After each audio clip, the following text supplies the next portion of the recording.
Hello, my beautiful friends. Welcome back to the channel. Or if you're new here, welcome to this incredible journey of self-discovery, freedom, and living life on your terms.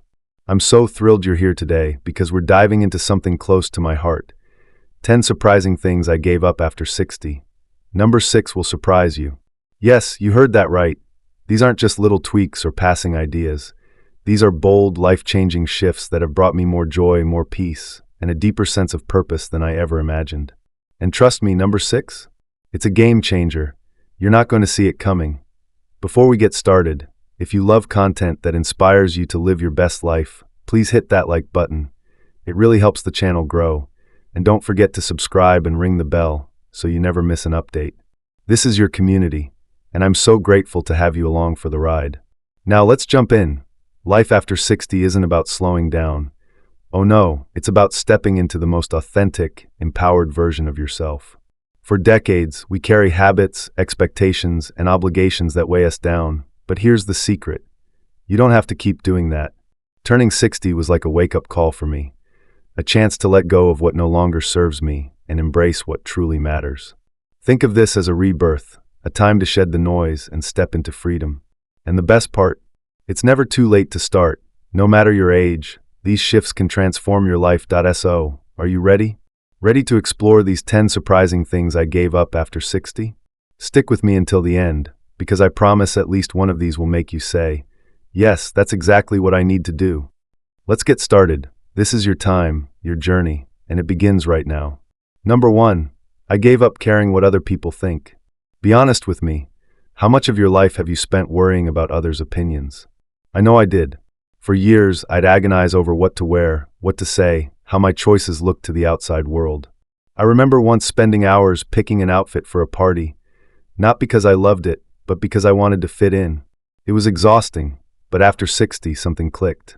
It's like a light bulb went off, and I realized most people aren't paying attention to me as much as I thought.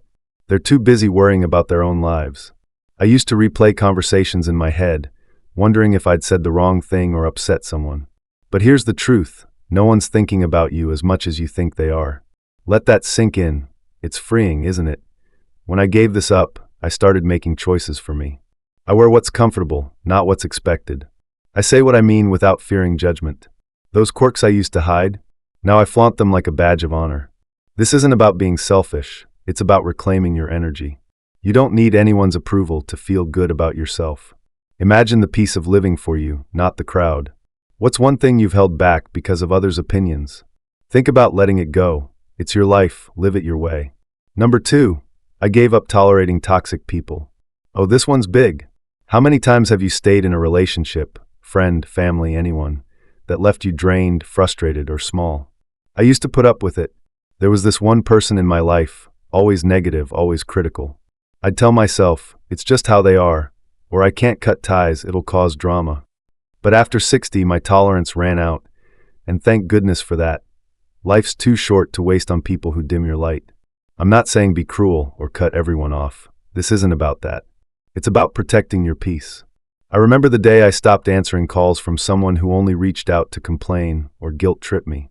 At first, I felt bad, but then, relief. Pure relief. When you let go of toxic people, you create space for the good ones, the ones who lift you up, make you laugh, and value you. Here's my challenge. Think about your relationships.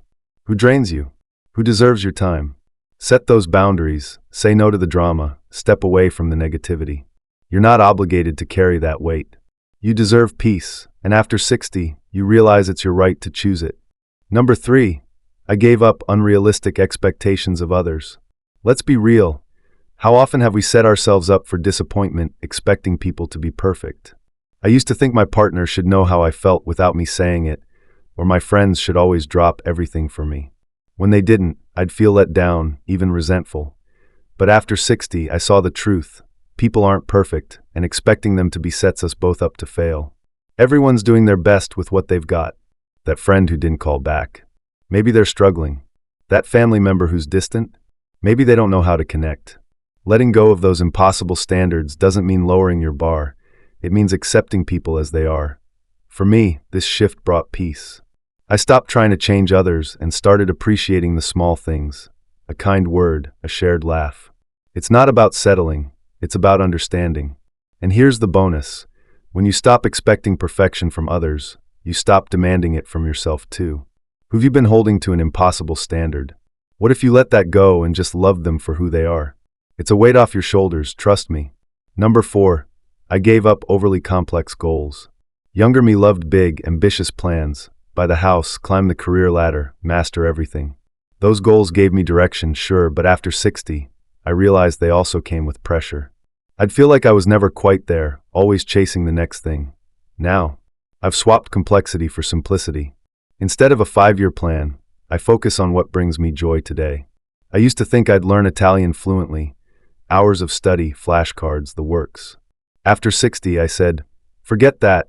I'll learn a few phrases and enjoy a coffee with an Italian podcast. It's not about giving up dreams. It's about making them fit me now. Think about it. Do you need to run a marathon, or would a morning walk feel just as good? Simpler goals aren't less, they're more meaningful. For me, tending my garden or cooking a new dish feels richer than any grand achievement ever did. What's one complicated goal you could simplify? Let go of the pressure. Life's about the journey, not the checklist. Number 5. I gave up keeping busy just for the sake of it. Oh, this one's a doozy. For years, I wore busyness like a medal. Packed schedules, endless tasks. If I wasn't juggling 10 things, I felt lazy. But after 60, I asked myself, busy for what? What was I proving? I used to rush from one obligation to the next, thinking it made me valuable.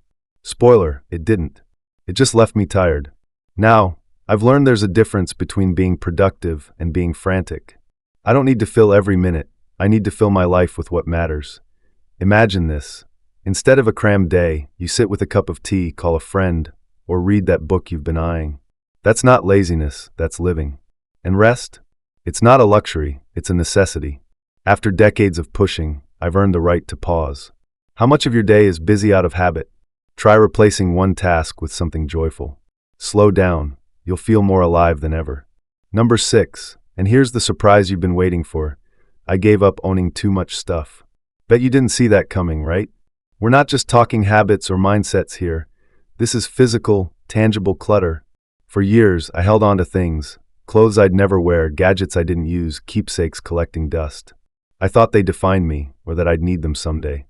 But after 60, I looked around and thought, why am I carrying all this? It wasn't just stuff, it was weight. So, I started decluttering. I donated bags of clothes, sold old furniture, and let go of things I'd clung to for no reason. And let me tell you, it was shocking how good it felt. Every item I released was like shedding a layer of stress. That here's the surprise twist. Less stuff didn't make my life smaller, it made it bigger. I've got space now, space to breathe, to think, to enjoy. My home feels lighter, and so do I. Studies even say clutter stresses us out. Did you know that? I didn't, but I felt it. What's one thing you could let go of? A drawer, a closet? Try it, it's freedom you can touch. Number 7. I gave up arguing over pointless things. Oh, how I used to love a good debate. Politics, family drama, even the right way to load the dishwasher. I'd jump in, determined to be heard. But after 60, I realized, not every hill's worth dying on. I'd spend hours defending my point, only to end up stressed and no one's mind changed. One day, I was mid-argument about something trivial, can't even remember what, and I thought, does this matter? Nope. So I walked away. And you know what? Peace feels better than being right. This isn't about avoiding tough talks, some are worth it. But the petty stuff? Let it go. I've got a mantra now. I'd rather be happy than right. It's not weakness, it's wisdom. What's one debate you could drop? Save your energy for what counts. Number 8. I gave up chasing perfection. Oh, this one's a relief. I used to think everything had to be flawless, my home, my work, me. I'd stress over a messy kitchen or a project that wasn't just right. But perfection? It's a myth. After 60, I gave myself permission to be human. A friend once visited when my house was chaos, dishes piled, hair a mess. I apologized, but she said, I'm here for you, not your house. That stuck with me. Life's messy, and that's okay. Letting go of perfection doesn't mean lowering standards. It means celebrating progress. My garden's not pristine, but it's mine. My meals aren't gourmet, but they're made with love. What's one thing you could stop perfecting? Embrace the flaws. They're what make life real. Number 9. I gave up worrying about the future. How much time have we spent on what ifs? What if I'm not ready? What if something goes wrong? I used to think worrying kept me in control. Newsflash, it didn't. It just stole my joy. After 60, I realized most things I worried about never happened. Sleepless nights over nothing. Now I trust myself. I've handled tough times before, and I will again. The future's a mystery, but today's mine. When worry creeps in, I focus on now, the sun on my face, a good song. It's not naive, it's liberating. How much have you worried about things that didn't come true? Let it go, you're tougher than you think, and today's what matters. Number 10. I gave up saying yes to everything. Oh, this one's gold. I used to say yes to every invite, every favor, afraid to disappoint or miss out. But after 60, I learned, my time's precious, and I get to choose how I spend it. Not every event's worth my energy. Some gatherings light me up, others drain me dry. Now I ask, will this bring me joy? If not, I say no politely, guilt-free. And when I say yes, I'm all in, fully present. Think about it. How many yes have worn you out? Say no to one thing this week. See how it feels. You're not rude. You're respecting yourself. Your time's yours. Spend it wisely. And there you have it. 10 surprising things I gave up after 60. From ditching others' opinions to decluttering my home. That number 6 surprise. These shifts have made my life richer, freer, and fuller. This isn't about slowing down. It's about living with intention, shedding what weighs you down, and embracing what lifts you up. So, what about you? Which of these hit home? Maybe it's letting go of stuff or saying no more often. Drop your thoughts in the comments. I'd love to hear your story. And if you've enjoyed this, please give it a like. It means the world. And subscribe for more inspiration. Share this with someone who needs it. Let's spread the freedom. Thank you for being here. Life after 60 is a gift. Let's celebrate it together. Until next time, take care, live your way, and remember, the best is yet to come.